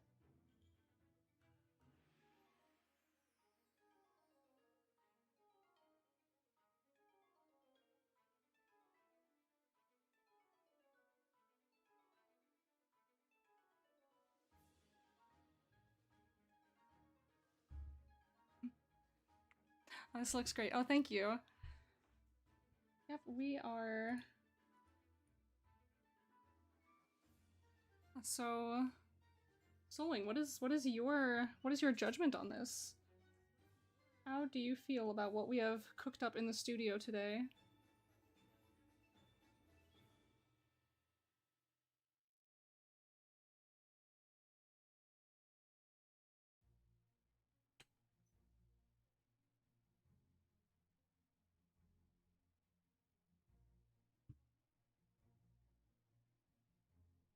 You know, I actually got through all 5 of these articles a lot faster than I thought I would.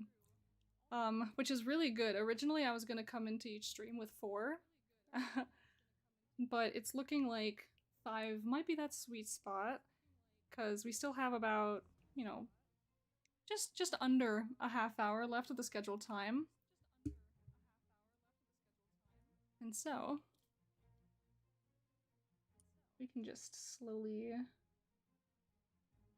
Maybe we can just have a little recap of everything that we did today. So, we started with our little vampire bird, based off of Io the Asce's vampirism article. And you know what? I'm going to go one at a time again. Yeah, for anyone who tuned in like midstream towards the end, I'm going to just go back through and I'm going to toss all of the article links back into the chat.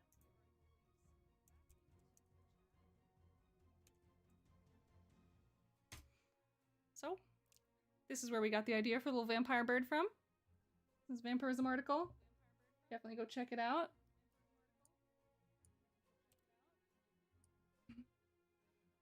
Oh, thank you for this stream. Watching you draw gives me power to work on the world map for my D&D campaign. Absolutely. Yeah. I'm so glad to be inspiring other people to be creative by me being creative. Honestly, I also get a lot of work done watching other people stream. It prevents the thought from occurring in my brain that would distract me from other things.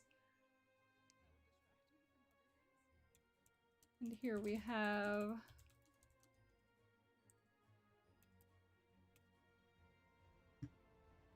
Up next, also vaguely vampiric in nature,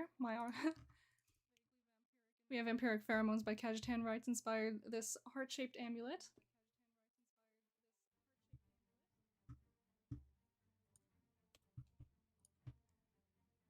We have up next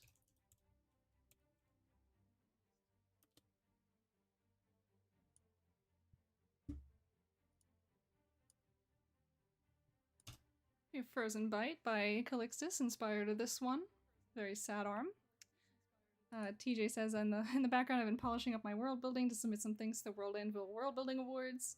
To Wawa.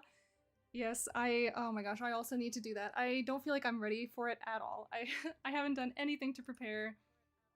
And I'm kicking myself in the butt over it, but maybe I'll pull something together. I'm still working on my mission for Dimmy for WorldEmber, which I've technically at least done most of. Just not completely. Soling, thank you for the stream. It was fun reading and arting. Yes, absolutely. I hope you like the art that I made for you, Solwing.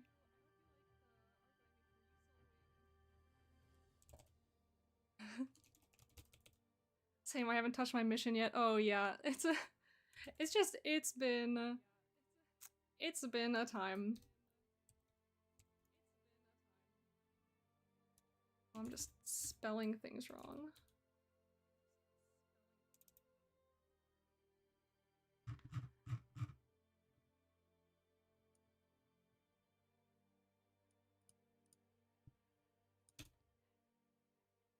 Here we have our little drawing for Blue Tongue Madness by TJ.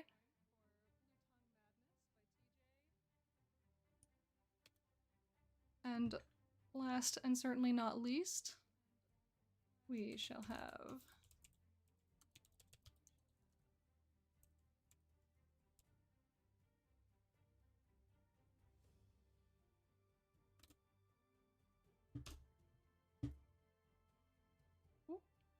I added a couple extra letters to that one.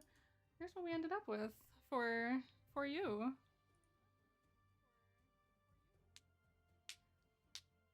So there it is. There's the current state of that.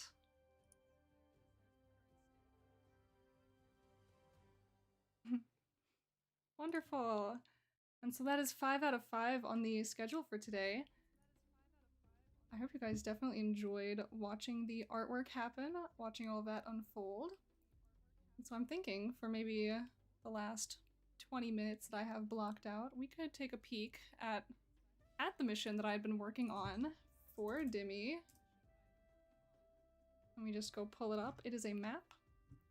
I'm quite proud of this map and how it turned out, and how I've creatively sidestepped part of my world that is lacking.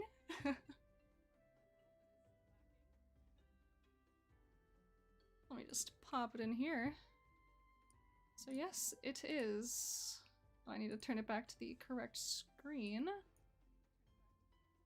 Turn on the stuff. Map! Yes, so here we have a map of my world, technically.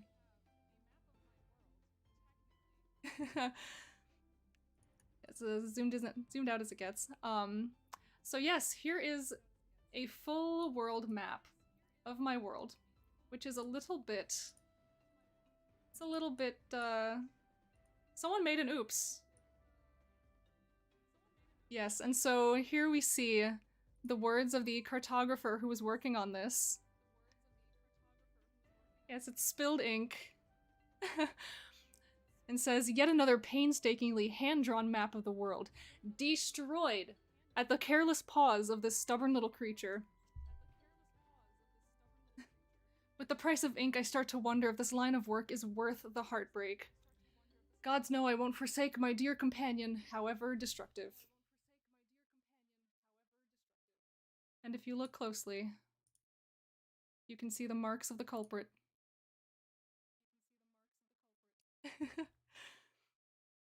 It does not matter what universe you are in, cats will always strike.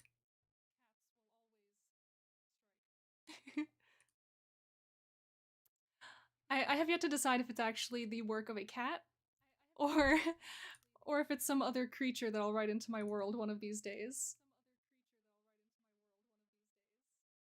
But yes, we have the ink-stained map of Nefirin? It should be a map of the world, but Nefirin's the only thing you can see because of all this spilled ink.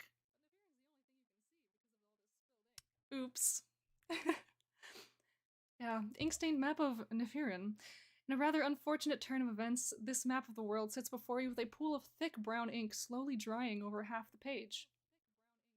Still knocked over, it appears the pot of ink was left in place after the mishap and yet drips with leftover ink. The cartographer working on this yet unfinished map must have been racked with despair, and rightly so. There was a generous level of detail in what parts of the map have already been completed. Your solace in this moment is seeing that the continent of Nefirin remained largely untouched by the ink spill. Perhaps if your cartographer friend is not too distraught, you may yet find some use for this rather ruined map.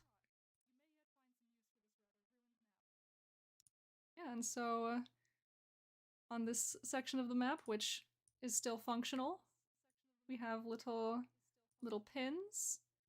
We can pull up, this actually pulls up like the whole article of for the Kingdom of Arsavella. Ink is the best fog of war, absolutely, I agree. Yeah, see, Dimmy said he wanted to see a map of my whole world. I don't have my whole world mapped out yet, and I don't plan to for a very long time. But I do have this continent mostly mapped out. And so, here we are. Our little our little compromise here is here. This part of the world sure exists. And yeah, so my goal right now is to make sure all of these, yeah, this pin should have an article attached to it already. I need to work out all my pins. I need to get all my articles in order. We just need to make everything all nice and spick and span and clean. And honestly, if I can finish this like soon, I might try to submit it for the awards for like the map portion. I mean, I definitely think there's enough pins on here to qualify. I think it was like what, 20? I just need to write down the info. That's the world building struggle. You need to actually do the writing. Can you guys believe that? You guys believe that we actually have to like put our work on paper in order to we have to put down our work in order for it to be read and finished and read by other people?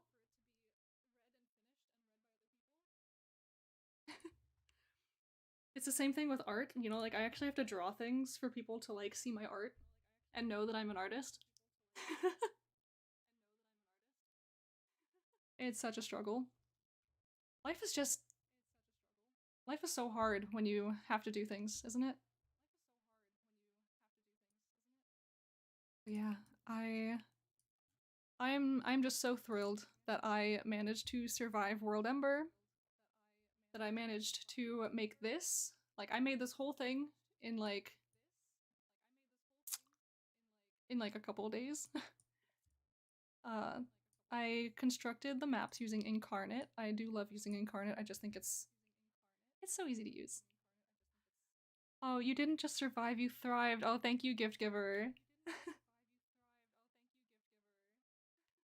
Yeah, I really went into December thinking, all right, I'm gonna tackle WorldEmber the way I did summer camp this year. I'm gonna be on top of things. I'm gonna be on a timeline. I'm gonna have all my articles done ahead of time. And then, cut to me, December 31st, during the WorldAnvil stream, right before the cutoff of WorldEmber. I'm working like to the minute typing words. I'm smashing that keyboard, but I crossed the 10K line.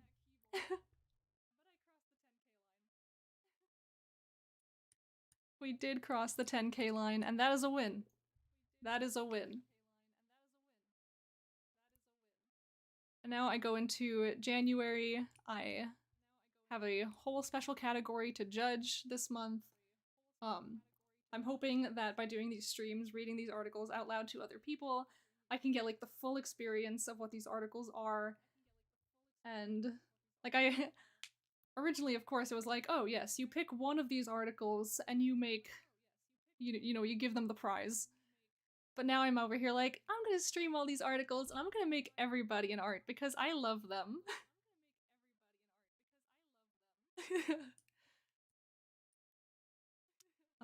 Thank you, TJ. I'm so glad you enjoyed the stream. Yeah, I will be doing this again tomorrow with another set of 5 articles. Ah, yes. Okay, so let's see. The lineup for tomorrow. We have another lovely set of articles. We're going to be reading articles Akendel by Art Gallus, Madness by Rumengal. We're going to be reading Mindblot by Hanhula. I know Hanhula's always been like the star of the show. Really like took summer camp by storm this year. Oh, and maybe, especially TJ, because you might know this. How do I correctly pronounce Catoblepon's name? Because there are not 1 but 2 articles to which this is relevant in tomorrow's lineup.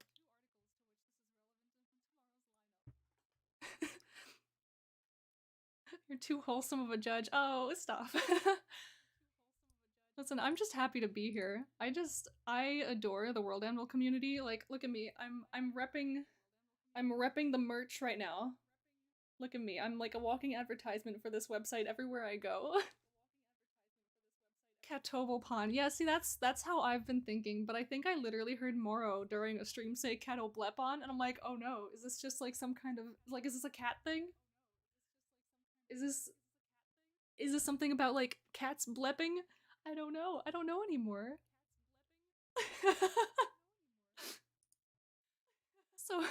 so I'm hoping that I get it right when I say Catoblepon because that makes the most sense to my brain.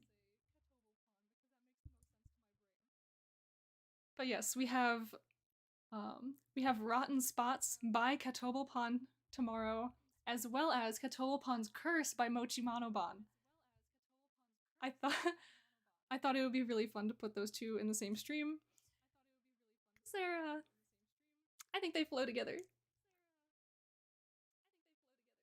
Yeah, I'm excited about this. Anyone who is around again tomorrow, 2 to 4 p.m. I will be very happy to see you, very happy to have you. And hopefully we will have more of these people tuning in for their article reads. I actually got the inspiration to do streams like this from Wordy Girl. I know she is another wonderful part of our community. She read my article during summer camp because she was the one judging the who was it? Person, like the character prompt. And yeah, it was really fun to just like tune into a stream and have someone reading your articles out to like the greater community. And I wanted to like return that energy into the universe. And so, gosh, it's been such a like it's been such a scramble the past few days. I'm like, ooh, okay, yeah, I only have so much time to do this. I pronounce it, to be frank, Catoblepon, all French like. Ooh. See, that is another option. Yeah, but it's been a scramble. I've been like messaging every single person on the list of submissions for my special category. Some people have gotten back to me, some people haven't. I mean, a lot of people have gotten back to me. I have 5, 10, 15, 20. Luckily, 25 people exact have responded, which means I have 5 different streams of 5 articles. Very clean, very nice. I'm sure as soon as I say that, now someone else is going to get back to me like, oh yes, of course, read my article by all means. I'm gonna have to like slot them in somewhere. Not that that's an issue. We ended up with like a lot of extra time today, so if someone else wants to hop in, it's all good. I just did not feel comfy, like completely comfy, just taking someone's article and reading it without permission or without them knowing. So if you do not see an article from the conditions list on my stream list, it just means that I either couldn't contact them or they didn't get back to me, or in the very sad case of some of the articles, I went to go check them out and I got a 404 or a multi-pass and it just wasn't available to me. And in those situations, I really hope that that's intentional. Like, I hope that they decided to pull their article for some reason. It's always so sad. You know, you want to read someone's art, and You want to read someone's work and they're just not available. They're not there. But one very unfortunate one is Blue Fairy submitted to my prompt, but it's all in German. I can't read German. And it seems like such a disservice to try to like Google Translate my way through it, because it's not the same, right?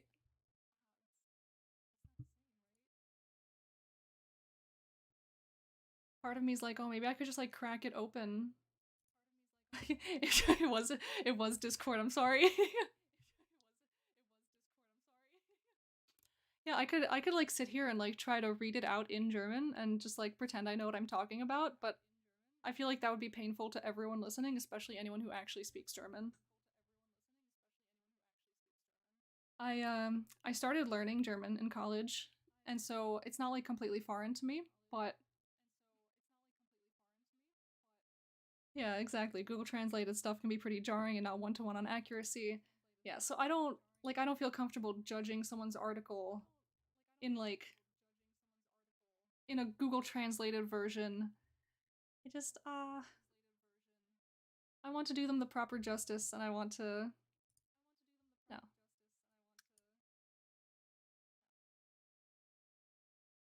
But yeah, these things happen, and like I'm still gonna look at it. I'm still gonna read it.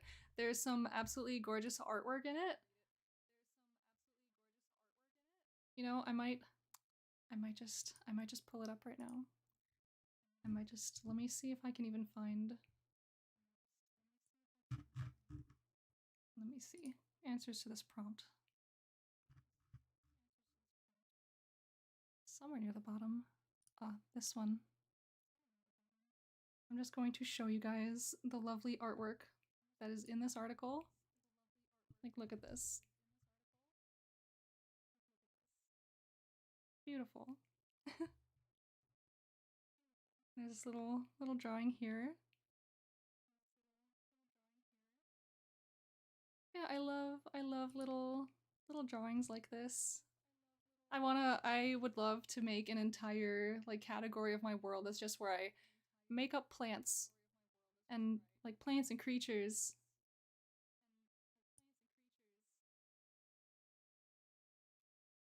Oh, this is the world. Whoopsie. Yeah, so I mean, hey, I mean, I guess if there are any German speakers in the chat, feel free to just go check out this article, go give it a read. Give it all of the love that I cannot quite reasonably give. Although I will absolutely give it a like because this art is gorgeous. I think it's a delight.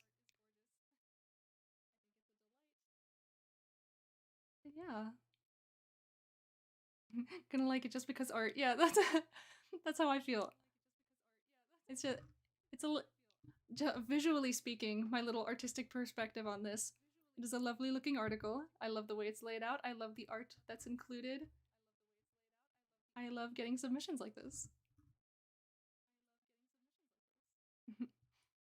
See, doing this is just making me think like, oh my gosh, I have to be a judge like for the rest of time forever. The opposite of I only read it for the articles. Oh, true. I read it for the art.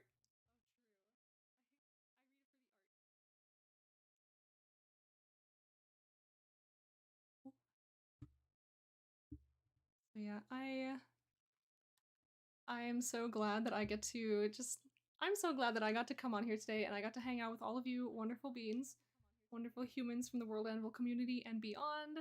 I know some of my friends are on here too, just like giving me some support. And I hope at least some of you will be able to join me tomorrow. And I'm also going to be doing the same thing on Tuesday evening. That's 7 o'clock Eastern time. Yeah, I'm just very excited to keep doing these. And so I'm going to be compiling these little arts that I've made. Again, I will be debating on whether or not I flesh them out further. I was taking inspiration from like RPG icons. Little spell icons. Especially because these are conditions, I feel like making little RPG style icons for conditions and condition related things is just, it's fun. It's on theme, it's cool. And hopefully once I get these done, I will post them up on the internets. Yeah, because I've been playing a lot of World of Warcraft recently, and so every day it's just me staring at all these little ability icons. I'm like, ooh, I want to make art like this. I want to make little icons. Honestly, I would love to just make my own like stock icons. I can put them in my shop. Yeah, just like I am Warcraft. Dude, that game sucks. Yeah, true. Thanks for playing it with me though.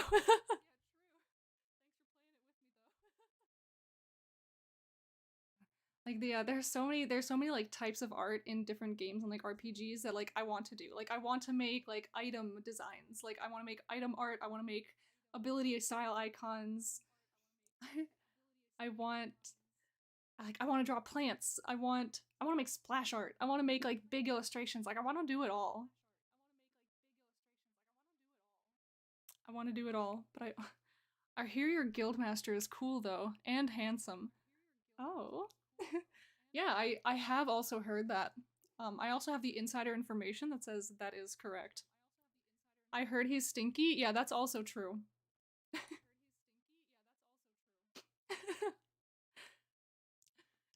TJ, are you me? I don't know. Are we one and the same? I feel like a lot of artists all share this kind of like one collective brain cell where we're like same hat. We just we just say things and we're like, yeah, I agree with you completely. I feel the same thing all the time. I want to make items and animals, but I guess I'm too comfy drawing and designing characters. Listen, making characters is also difficult. I I got my start making art by doing like commissions for World of Warcraft players, like just making their characters and things. And honestly, when I started out doing commissions, I wasn't that bad. But when I look at my character art prior to that, oh my god. Oh my god. I have grown so much. I'm so glad that I now maybe know how to do an art. But yes, I I want to thank everybody for tuning in. This was really fun. This was great. I love doing this and growth. Yes. I I am very excited to come back tomorrow and do this again. Please uh please have a wonderful rest of your day. I hope you have a good time. I've realized my music's been off for like the past 20 minutes. But hey, you get a little bit of music to send you off. You did it. Good job. Yes. I couldn't do this without everybody in the community just being like so supportive and so excited to like yeah, like my debut stream. Thank you guys for checking out my very first stream. This was so fun. I'm gonna be here tomorrow, 2 p.m. Eastern time. Let's do some more of this. Yeah, I'm very excited. So thank you. I'll see you guys tomorrow. Yeah, strict stream. Bye guys.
Battery fully charged.